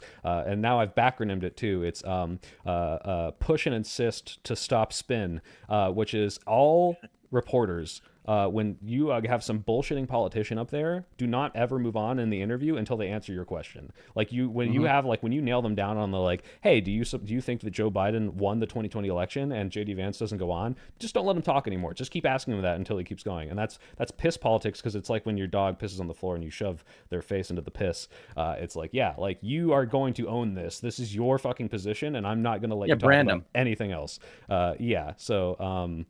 I'm so tired of that. I'm tired of people not holding people to account and their feet to the fire, and I'm tired of the bad branding. But I think, there's a lot of work to be done of channeling this anger that you're talking about, that everyone's feeling, and I'm feeling it so much that I'm like, wow, like I want to stop what I'm doing at my job, which I actually think is a good job and does righteous work for, like, I work in like medical, and it's like, this is awesome, but I feel like this country's going to shit so fast. I want to be fighting this right now. That anger is there for me. I am angry, I'm mad, I'm scared, and we need some sort of outlet for that.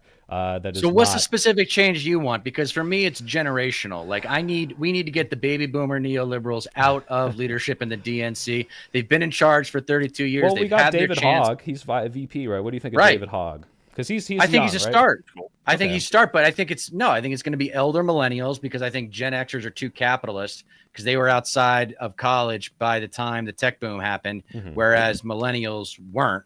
We didn't benefit from the tech boom. We got screwed over by the housing crisis. Yeah. I graduated, and then 2 years later, the housing crisis just killed any entrepreneurial ideas that I wanted. I had so many things that I wanted to do coming out of my management consulting job, because I had really great relationships with people with money. Yeah. And then they got hurt in the housing crisis. And so I didn't have any capital to start any of these really interesting ideas with. Yeah. Well, here so now, that hurt. So you persevered, definitely. I persevere, but that's because it has everything to do with me coming from privilege, though. I mean, it's the same for me, honestly. I was able to use my college, and I have a really nice job, a software engineering job that I wouldn't have if I didn't have parents that gave me all this time and money for my college and all this stuff. I like that you and I are both leveraging that and trying to make a difference for it, because I really hate that a lot of people just do the whole "fuck you got mine" and you're trying to give back and saying everyone should have these opportunities. Everyone should. I shouldn't be here because of my privilege. I should be here because of my good ideas. And there's so many good ideas that are getting stifled because it's I want to go make a YouTube channel, but I have to pay my medical bills, and I don't have time for this.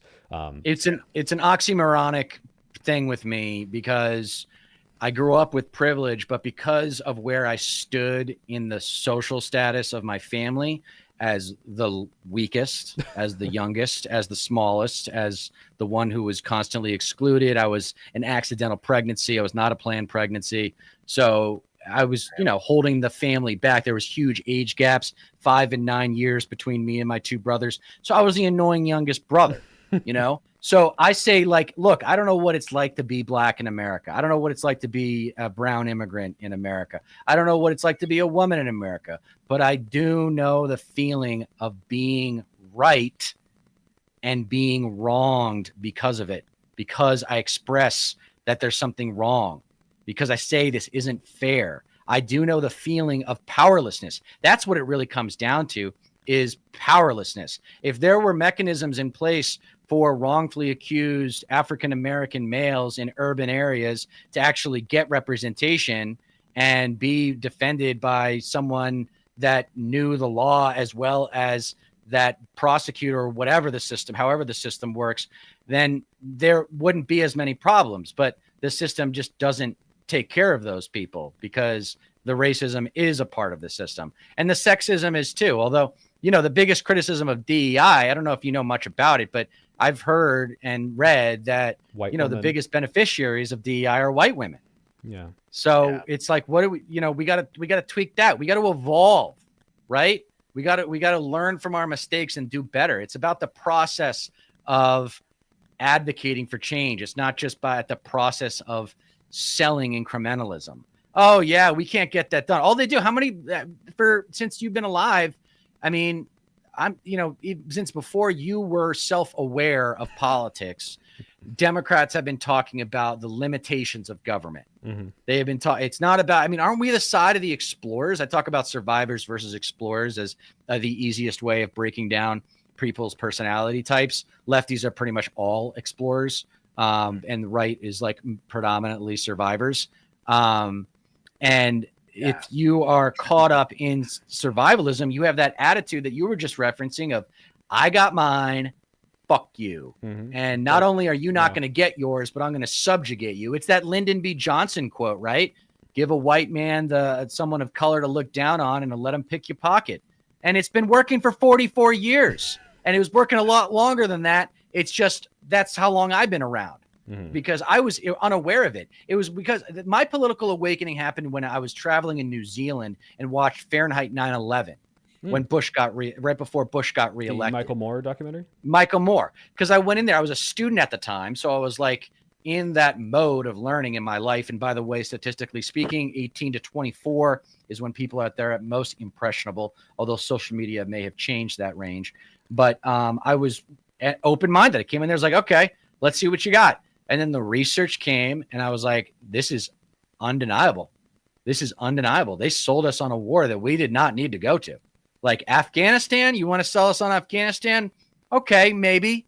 That's probably where bin Laden is, maybe. But Iraq, there's never any weapons of mass destruction discovered. There was never any connection between Al Qaeda and Iraq. I mean, it almost feeds off of what we're talking about of the othering, right? Oh, the Iraq. Of course, the Iraqis are in bed with Al Qaeda because all those Middle Easterners are all in bed with each other, and they're all anti-American. Yeah, never mind that we just fought a Gulf War where Kuwait and Iraq were against each other, and clearly there's Sunni and Shia and all sorts of different people, but it's like, the brown, I don't like that. Like it's so easy. And that's the problem. I mean, just to tie this full circle, but it's like, that's better messaging, unfortunately. Like, it's very easy to compartmentalize and say, look, the enemy, go get them, go get those guys, instead of like explaining the geopolitics of the Middle East to like your average American who just does not give a shit and can't be bothered to understand it. But yeah, no, that's an interesting radicalization story, because even though we have a big generational difference, like, I have a very similar, story where, like, I'm not radicalized by Fahrenheit 9/11, but I grew up watching stuff like that, like a Jon Stewart, like some Michael Moore documentaries for sure. And I just watched, I don't think, is this Michael Moore, Iraq for Sale? I don't remember if that's him. He did, these big ones were Sicko, Fahrenheit 9/11, Fahrenheit 11/9. And there was one other one. Let me just see if Iraq for Sale is him, so I don't spread misinformation. But I do recommend everyone go watch it and watch. Yes, I mean he's not perfect, but he's important. Like, and I think it's Robert Greenwald. Excuse me, but yeah. And when I was applying to film school, they made you talk about 5 movies that you loved, and I used Fahrenheit 9/11 as one of them because it had such a profound effect on me. Yeah. And I said his problem is, the reason why he's not going to be more influential in a long-term way is because he's a fat fuck. It's so funny. I was going to say that as a joke, but I'm like, no, it's true. Kind of true. Like, he looks like somebody mooching off the system. He looks like somebody that eats McDonald's every day and expects the American taxpayer to pay for his medical bills. I hate how right that's you what are. That's the branding problem. If he just looked like, I don't know, like Gavin McInnes, he would have been like 100 times bigger. But because, like, you watch, have you seen Team America, where he's like portrayed as this like fat slob, like hot dog juice is running down him, and it's like, like that. It's unfortunate that hurts the messaging. And like, just like I detest that me working out somehow makes me more credible, but it does.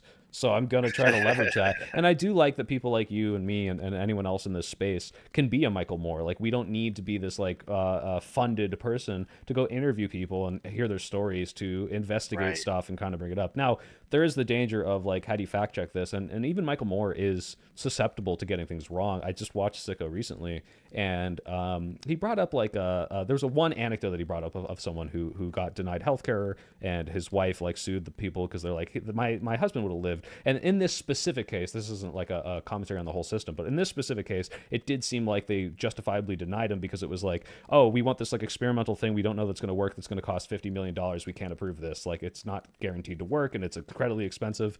And this is like kind of played for ethos. And like, watching that, I'm like, well, what else does Michael Moore get wrong? But then also, he's very capable of making a good argument and exposing things that are fucking insane. So it's good that we have more of Michael Moores out there, and it's good that we don't have everyone who looks like Michael Moore being a Michael Moore, because I think it's good that we can all like check each other, that we can admit wrong, and when it is in a YouTube space, it's much easier to be like, hey guys, on this date, here's my video at this thing, I got this wrong, I apologize for that, versus I have to go through the 3-year process of making a film and then release it in theaters, and it's never going to be edited again, and I can't amend that.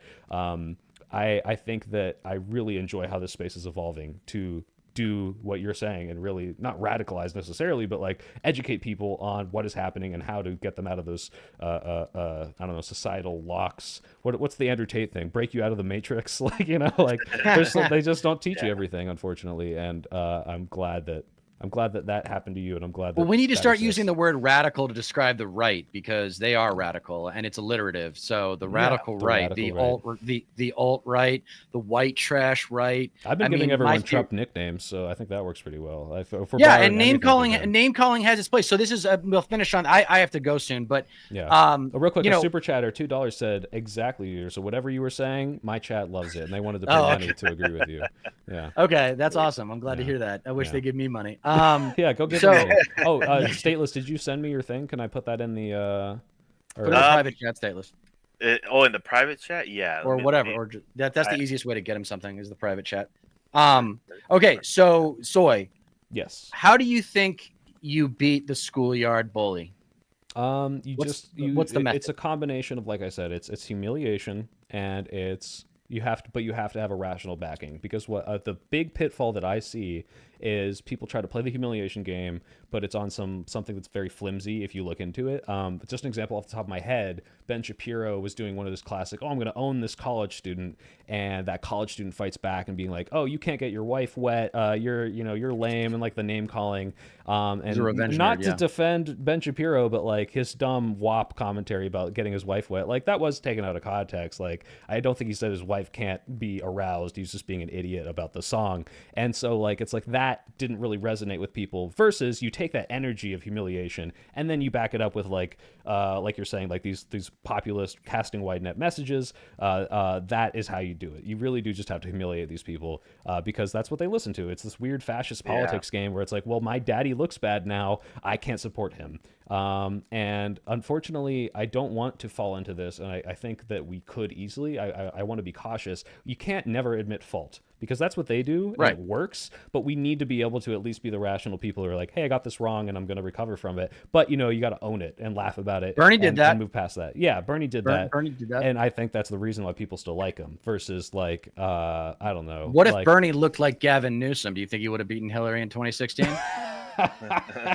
I don't think so. I don't think that would have changed it that much. I don't think it was his image. I think people loved the kind, giving, charitable old man thing. I did, at least. I do as well. I don't think that's what fucked him. I think a lot of people, the word socialist is poison in American politics. And no matter how that was for him, I think partly a branding problem, where it's like, look, people aren't going to buy this. I know a lot of people who are good faith, legitimate people who just heard that, like they were either Cuban, like former Cubans who got away from Castro, people who just grew up in the 80s during the Red Scare, and they're like, socialist, that's bad. And it just ended there. It didn't matter how much I explained it. It didn't matter how much I said, hey, Medicare for all, XYZ. It was too radical, even if his policies themselves weren't that crazy. And I think that was just a branding thing. And I think AOC is shaping up to be something where it's like, look, I still have all these messages, but I'm not branding them the exact same way. Everything's a branding problem now, and we just need to be better at it. And also bullying people. I love nicknames. Those are great. Trump, if we take anything from Trump, it's like absolutely like shit on these people, call them weird. Not the Trump supporter that you're talking to, right? Because that's against the ethos of my video. I don't think that works in convincing someone, but these people aren't there to be convinced. These people are there to pontificate. They're there to spread horrible, awful lies. They're there to make everyone else's life worse, and you can shove them into the dirt and grind them into the dust. Like they're worthless. They suck. Like, do not. So the social strategy. So the social strategy of like separation, right? Like divide and conquer. I would pitch it as you're either with the Confederate flag waving, Bible beating gun nuts, or you're with America, right? Like divisive politics. The left needs to figure out the politics of division, because they work now. And I also think that, like I was saying, they have empowered this guy, or tried to 3 times. They did twice. And we're about to go through, we are in the middle of hell. And the only way out of hell is through hell. You don't go back up the way you came. You go through hell and come out a different way. So that's what these next 2 to 4 years are going to be like. And I invoke the alcoholic's definition of insanity, of doing the same thing over and over again and expecting a different result. But the schoolyard bully, it's interesting how intellectual your response was to my question about the schoolyard bully, because I think I talk about it in at the end of one of the videos. I think of this, I try to reduce things down to like metaphors if you can, and the schoolyard bully is a really good one, and the classroom is a really good one. Like, yeah, I'm one of those guys that did his homework. Which one are you? Like, the schoolyard bully is going, you have to stand up to the bully, talk shit, dare him to hit you, and then if he does hit you, he knocks you on your ass because he's bigger than you, and then everybody else sees it. You got to take the hit. You got to be willing to take the shots. And I think a reason why a lot of Democrats or lefties who want to be kind or lead with the politics of joy, like Kamala did, they're reluctant to call. Right. There's nothing wrong with hating evil. And there's like, there's what was I going to say? Oh shit. I don't know. Stat Pat, go. You have something to say. The politics of joy, like the obsession with, when we fight, we win, like, but not actually put up a fight. it doesn't fly. Like, people are pissed off. You gotta speak to that anger. Like joy is great once you win, but you need to like act like a winner. You need to actually win first. You actually need to have a winning message to start with. What I thought was really good was that, and this was like not direct. This wasn't like a match their rhetoric and really angrily fight back, but the whole like, hey, what do you have to say about, you know, transgender surgeries for this guy, an illegal immigrant in prison? And they're just like, who gives a shit? That's so irrelevant. This is important. The American people are hurting. Let's help them, right? I think that really resonates with them. And that's like, even, you don't even have to humiliate them there. It's just like, it was the weird thing. It's like, why the fuck are you focused on this? This is so stupid. Like, this is so irrelevant. Haitians eating cats? What the fuck? Like, this is ridiculous. The next essay you got to check out is the one called The Right-Wing Magic Trick: How American Exceptionalism Became American Narcissism. I think I've seen that one. That one. Yeah, that's where I talk about how magic is the art of distraction. So they're distracting you with the transgender issues. The real agenda is just the tax cuts and the excessive military spending, and through the courts making it a nationalist Christian nation. I call it Confederate Christian nationalism. You want to use an available brand. Yeah, that's what I'm saying. You want to use something like, this is the thing. I have two words that I'm trying to sell more lefties on. One is progressive, because it's got such a rich history. I mean, I love one great quote from William Jennings Bryan that I'm going to see if I can get right now. He says, "You shall not push down upon the brow of labor." Fuck. A crown. Oh, I got it. "You shall not press down upon the brow of labor a crown of thorns. You shall not crucify mankind on a cross of gold." He said that 100 years ago.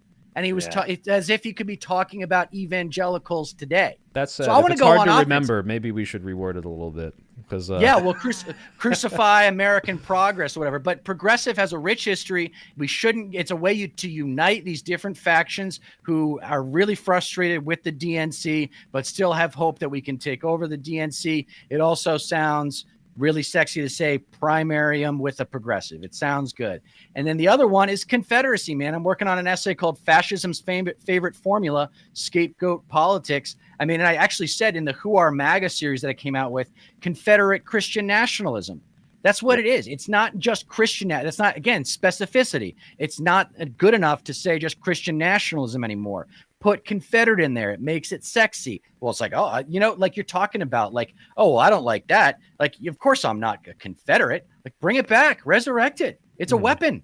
Yeah, it's a weapon. I'd be careful though, because like, what do you do when they're just like, but look, I've got a black friend, he's Republican. Like, then it's like, I feel like that one might be a little easier to dismiss for them, in the same way that like, if you unfortunately keep calling them Nazis when they're doing Nazi shit, like it's like, oh well, there's got to be a goal. I like a Jewish guy, but then you know that now they're actually just kind of, you know, Nazi saluting. Well, there's got to be a policy goal behind the rhetoric. So the policy goal behind Confederate Christian nationalism is taxing mega churches. Those are not nonprofits. Okay. Those are for-profit entertainment businesses, and they should be taxed as such. And that's a good message too, because I know a lot of people at the right who don't like those people. Like even the right, like, kind of shits on Joel Osteen, and you're like, look how corrupt this is. And we're not attacking religion per se; we're attacking corruption. You know, in the same way, I hate this, but like you can say, crony capitalism is the problem. Unfortunately, like I think you can get a lot of people on board with that, because if you attack capitalism, you get all the Red Scare back, and you get all this. But it's like, hey, crony capitalism or corruption is bad. You attack those. That's the branding you need to get those people. Well, I would call it conservative capitalism. I mean, we're living in, that might be a better way.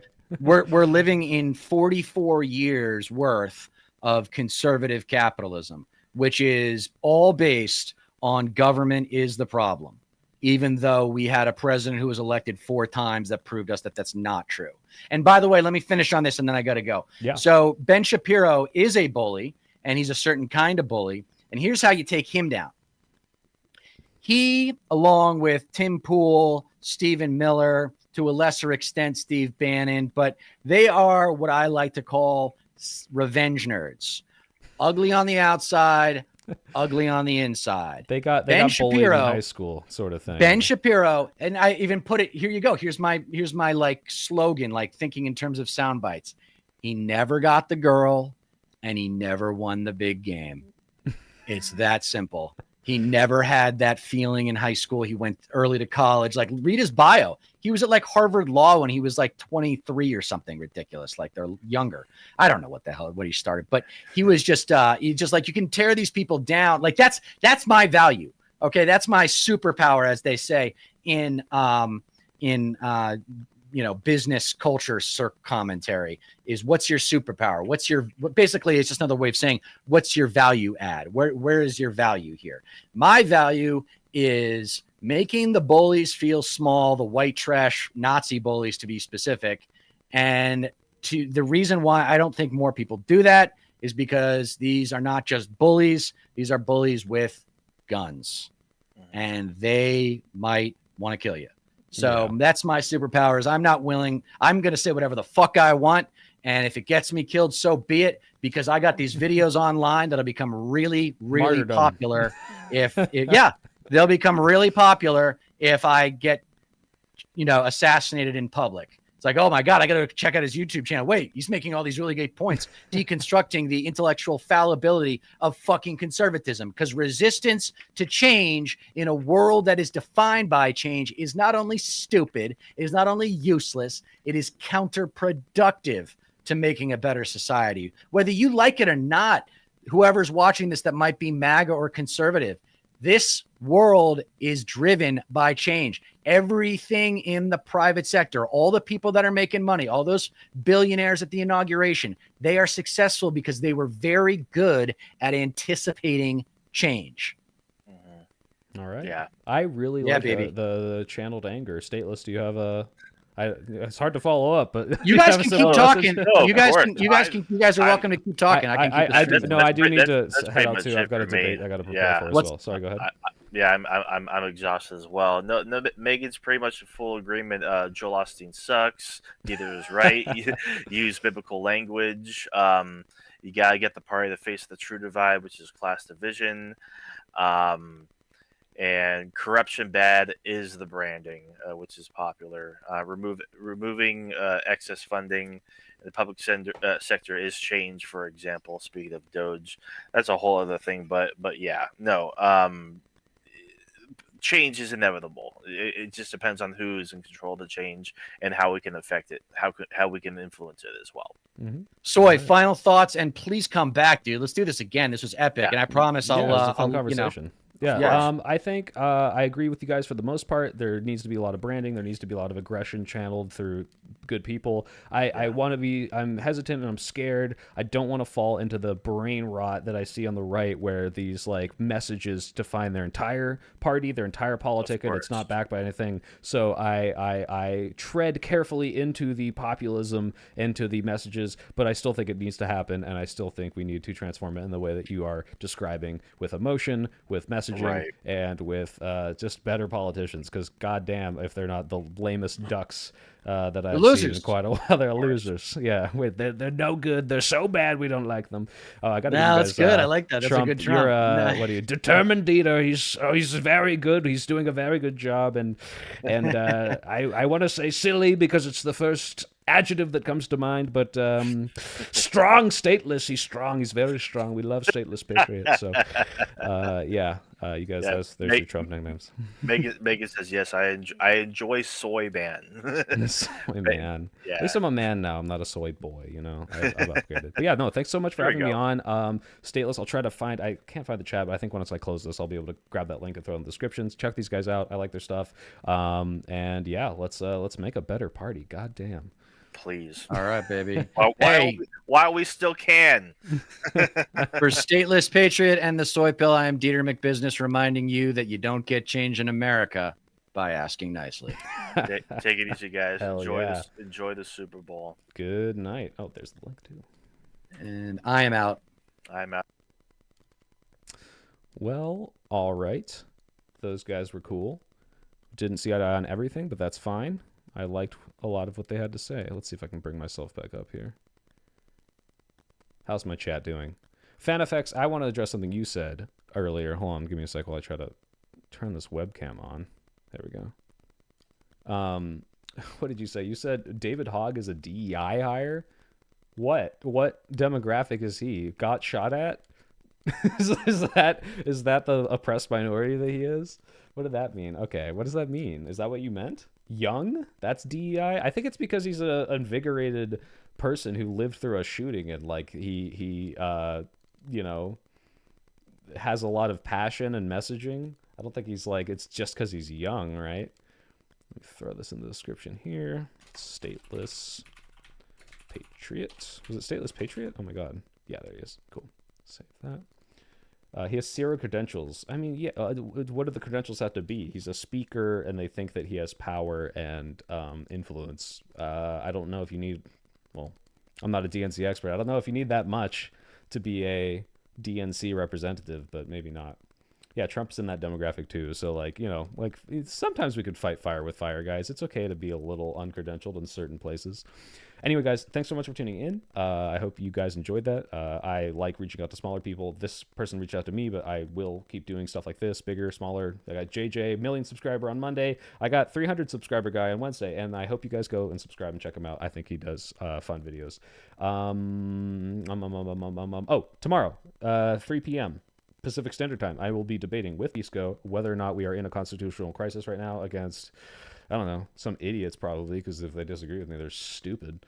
But please come check that out if you can. Otherwise, it will be up on the streaming channel. I guess the VODs, I'm still going to leave the VODs up. I'm not going to touch them on this channel. I'm going to edit this one and every VOD going forward by cutting out the beginning, cutting out the end, and making it a digestible, like, here it is. Just go watch it on the Soy Pill Streams channel. So if you guys could go subscribe there, that'd be great.